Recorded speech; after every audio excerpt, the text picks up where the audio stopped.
What's so funny is Don Staley, like many coaches, has men that her women practice against. Oh, that's interesting. Yeah, most of them do.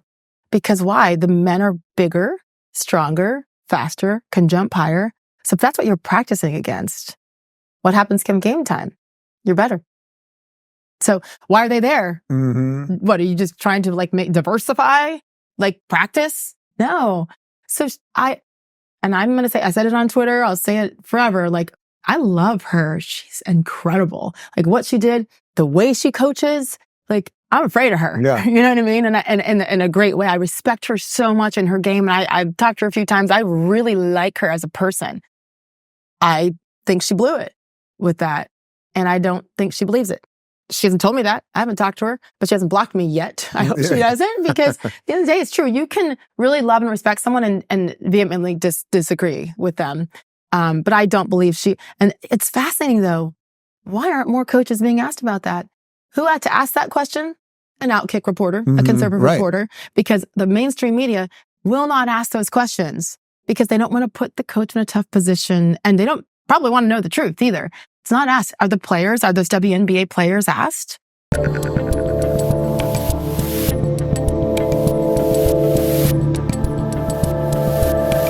hear you. How much of all of this has sort of crystallized your view about what corporate stuff is as it relates to now everything? Are you red pilled across the board now in terms of just everything that they've lied about? COVID, Russia collusion, Jussie Smollett was hanged, all of the lunacy.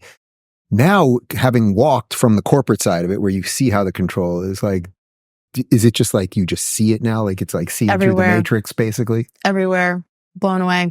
And that's why I'm so, number one, passionate about speaking out just from my little experience, because I think it is representative of what so many have been through, where you have to, it's like The Firm. Yeah. You know, where this is what's happening. And if not, look, I'm kind of a poster child for what happens when you kind of speak up, and it's like the golden handcuffs. And that's why I think, I was the highest paid woman there for the last several years at the network. And this is coming from an Army kid, where when I hit six figures years ago, I was like, this is it. You know, it was actually six figures combined with my, now ex-husband. We've made it. We can pay our water bill on time. This is it. So to get to that level, you get IDs.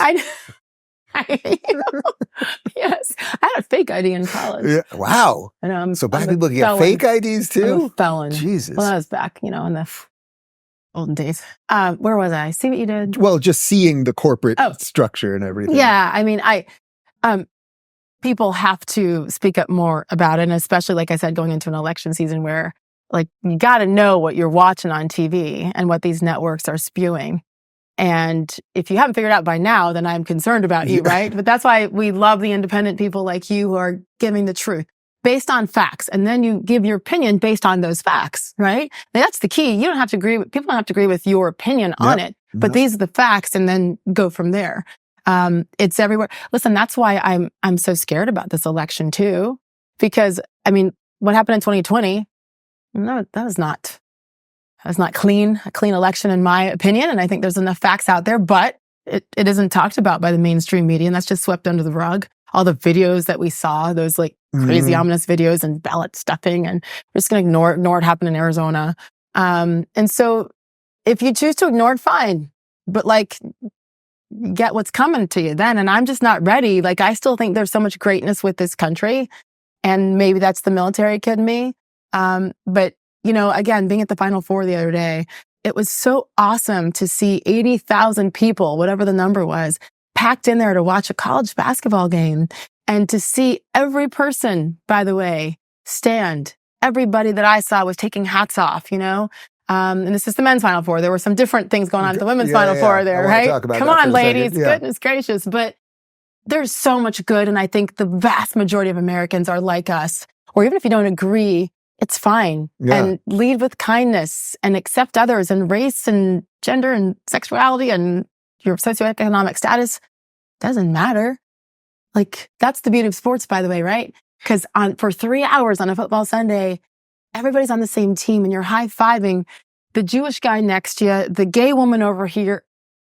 Doesn't matter. Can you play? Can you play? Yes, that's why I love sports. Yeah. Yeah, me too. And that's why I basically cannot watch professional sports anymore, which is, that's the irony. Wait, so let's talk about the NCAA situation for a second, because Dawn Staley, who was a great WNBA player, we checked the stats. She averaged 16 points a game for 8 seasons. Those are pretty solid numbers. She came out this week. Oh, she's a Hall of Famer too. So Hall of Famer, female basketball player, born a female, played as a female, now a female basketball coach. She basically said that she'd be okay with men playing in women's leagues, which ultimately, obviously, is going to push a lot of women out. Do you think that most of these people taking that position believe? No. Okay. No. But it's proof that there's fear. Fear is what is driving this country right now. And even in sports, for something that, like, it's one thing to have a different opinion about a vaccine, okay? Another thing with this, there have never been questions about the differences between men and women. And by the way, beautiful differences. Yeah, it's okay. You know? What's so funny is Don Staley, like many coaches, has men that her women practice against. Oh, that's interesting. Yeah, most of them do. Because why? The men are bigger, stronger, faster, can jump higher. So if that's what you're practicing against, what happens come game time? You're better. So why are they there? Mm-hmm. What, are you just trying to diversify, practice? No. So I'm going to say, I said it on Twitter, I'll say it forever. I love her. She's incredible. What she did, the way she coaches, I'm afraid of her. Yeah. You know what I mean? And in a great way. I respect her so much in her game. And I've talked to her a few times. I really like her as a person. I think she blew it with that. And I don't think she believes it. She hasn't told me that. I haven't talked to her, but she hasn't blocked me yet. I hope she doesn't, because at the end of the day, it's true. You can really love and respect someone and vehemently disagree with them. But I don't believe and it's fascinating though. Why aren't more coaches being asked about that? Who had to ask that question? An Outkick reporter, a conservative reporter, because the mainstream media will not ask those questions because they don't want to put the coach in a tough position, and they don't probably want to know the truth either. It's not asked. Are those WNBA players asked? Don't you find it so weird that for female basketball players particularly, they had to fight for so long to get a league in and of itself? I remember when the WNBA came out. You remember Cynthia Cooper? Yeah. She was awesome. She was awesome. I watched because of her. I was like, this girl, yes, she obviously couldn't have played in the NBA, but she was a truly special player. I loved watching her. But they had to fight so hard to get that then to do this thing where I've always said, for 10 years, I've been saying the same thing. This all ends when some 38-year-old washed up 6'8", 250 power forward is like, all right, I'm a woman now. Yeah. Call me Jenna. Here we go. And dunking on them. And they're going to be like, it's okay. the Chappelle joke. Yeah. The Chappelle with LeBron James. And that's what he says. Okay. So LeBron James says, I'm a woman, which means he has to play in the WNBA, where he'll proceed to score 856 points a night. Congratulations. Right, but you don't even need LeBron. I'm talking a guy averaging 1 point in the NBA. And you're so right. Yeah. And we've worked so hard. Yeah. ESPN did an incredible job through the years with ESPN W, and I was part of that from day one until I wasn't, And pushing and those of us women pushing producers, let's bump this up from the C block. Can we get it in the B block? We need to lead with it today. You're okay. But there's constant conversations and battles and millions of dollars spent, in particular by ESPN, to uplift and get the game to where it is. And look, record ratings for this women's NCAA tournament in 2024. It's beautiful. And the game is awesome.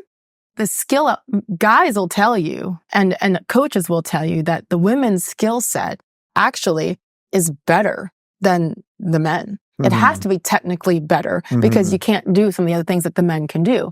We don't have to compare. We don't, But what we're choosing to do is to minimize women and take away all that work. 1972, it's the year I was born, Title IX, right? And all those years, and I look back at some of these trailblazers, and why are so many of them quiet? I love that it takes, Megan Rapinoe and some of these people who wait till they retire, and then all of a sudden it's oh, sure. Yeah. And I think, I don't remember if Sue Bird said something recently too about, No, she girl, did. you're out. I went to the same high school with her. I'm older than her, but I played with her a couple times on the rec court. Did? And she was good, but she didn't blow away the dudes. That's the point. Of course not. And but everyone knew she was awesome. She's awesome. Right. Like, she's one of the goats. I love her. She probably hates me. It's fine. I love her and I love her game. And her mom was my high school nurse. You're kidding. There you go. She's incredible. Yeah. All we have to do is look at the fact that this is only going one direction. Yeah.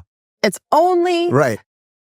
Men trying to come into the women's sport, not the other way, because it won't work in any sport. So I don't know what the end of this is going to be. In my opinion, I've talked to my WNBA friends and some coaches, and everyone knows that this is BS.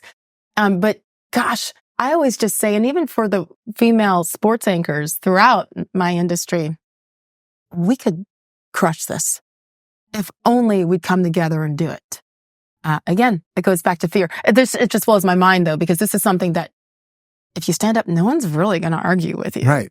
If you're looking for more uncensored opinions from today's thought leaders, check out our media playlist. And if you want to watch full interviews on a variety of topics, watch our full episode playlist, all right over here.